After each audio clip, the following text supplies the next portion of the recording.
धर्म क्षेत्र क्यों कहा कुरुक्षेत्र को? क्योंकि धर्म के लिए युद्ध हुआ। वहां जो युद्ध हुआ वो धर्म के लिए हुआ, ना कि राज्य प्राप्ति के लिए हुआ था।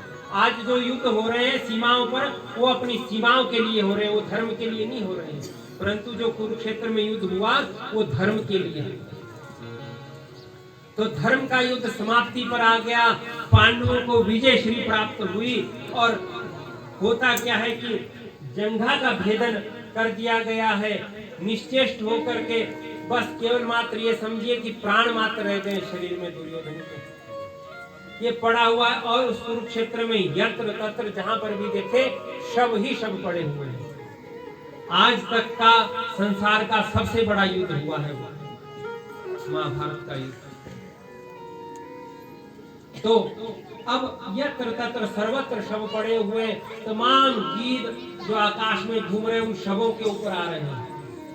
और एक आधा गीध आता है और दुर्योधन को भी नोचने लग जाते हैं, समझते हैं कि वे मृत हो चुका है, परंतु वो भी प्राण है।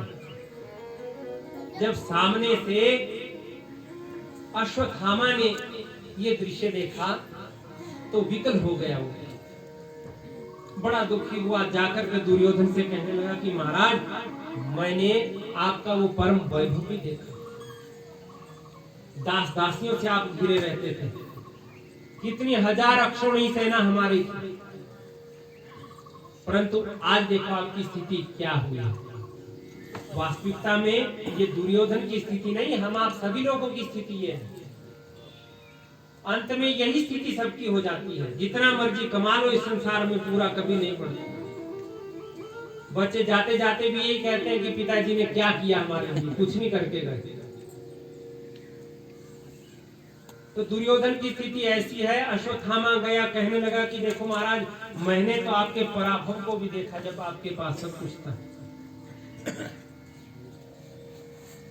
तो दुर्योधन कहने लगे कि अश्वत्थामा, मुझे किसी बात का कोई दुख नहीं, बस दुख है तो केवल मात्र एक है कि हम 100 भाई थे और 100 के 100 मार गए, और पांडव 5 थे, एक भी नहीं मरे। एक भी मर जाता तो मरते मरते मुझे संतुष्टि हो जाती।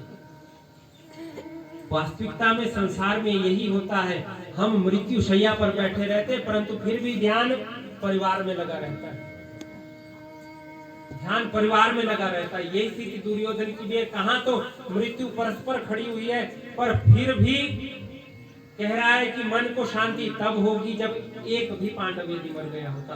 अश्वत्थामा ने आवेश में आकर कह दिया कि अरे मित्र, बस इतनी सी बात है, सो प्रण ले लिया कि आज तू एक पांडव की बात करता, मैं 5 पांडवों को मार के तुम्हारे पास ले और निकल जाता है।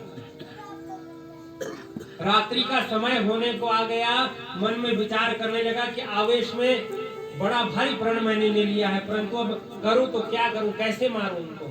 तो उतने में देखता क्या है कि एक वृक्ष पर कुछ कौवे बैठे हुए, रात्रि का समय हो रहा है। तो शास्त्रों में इसको काकुलुकीय न्याय कहते हैं। सारे तमाम कौवे एक वृक्ष पर बैठे हुए, एक उल्लू आता है और सभी कौवों को वहां से भगा देता है, मार देता है। क्यों? क्योंकि उल्लू को रात को दिखाई देता है। उसने भी सोचा कि अगर मुझे पांडवों को मारना है तो मुझे भी रात्रि का ही सहारा लेना पड़ेगा। पांडवों के शिविर की तरफ रात्रि में चल पड़ता है, और दूसरी तरफ होता क्या है, भगवान कृष्ण जो सब कुछ जानते हैं, सारथी बने हुए हैं क्योंकि अर्जुन के, तो कहते हैं कि चलो पांडवों, आज विजय की पहली रात है, कहीं बाहर जाकर के कुछ आनंद उत्सव करते हैं। तो निकल जाते हैं शिविर में से, और इधर जो द्रौपदी के 5 पुत्र 5 पांडवों के समान थे।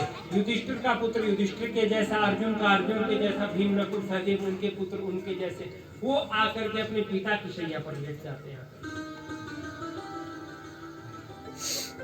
अब इसने ना इधर देखा ना उधर देखा, तलवार निकाली इस अश्वत्थामा ने और 5 के सिर धड़ से अलग कर दिया और उठा करके ले गया दुर्योधन के पास। कहने लगा, ये देखो दुर्योधन, तुम एक की बात करते थे, मैंने 5 को दिया। दुर्योधन ने जब देखा, आंखें खोल करके बड़ा पश्चाताप करने लगा कि अरे अश्वत्थामा, ये तुमने क्या कर दिया, ये तुमने क्या कर दिया।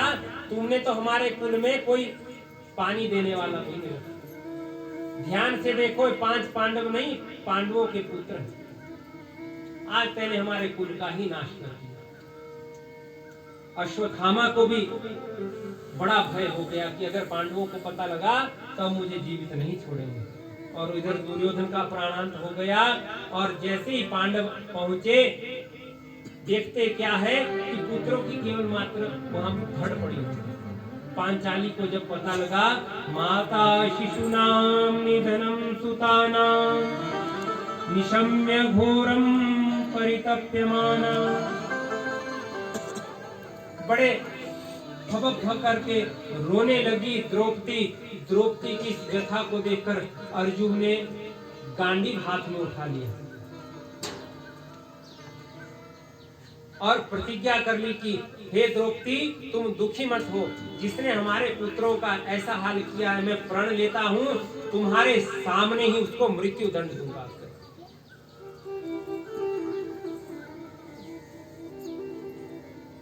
अब गांडीव उठाकर अर्जुन चल पड़े। भगवान सारथी बने हुए हैं, अश्वत्थामा का पीछा करने लगे। अंत में जाकर के क्या हुआ, जब युद्ध होने लगा तो इस अश्वत्थामा ने ब्रह्मास्त्र अर्जुन के ऊपर छोड़ दिया। डर गया अर्जुन अब कि ब्रह्मास्त्र आ गया, मृत्यु निश्चित है।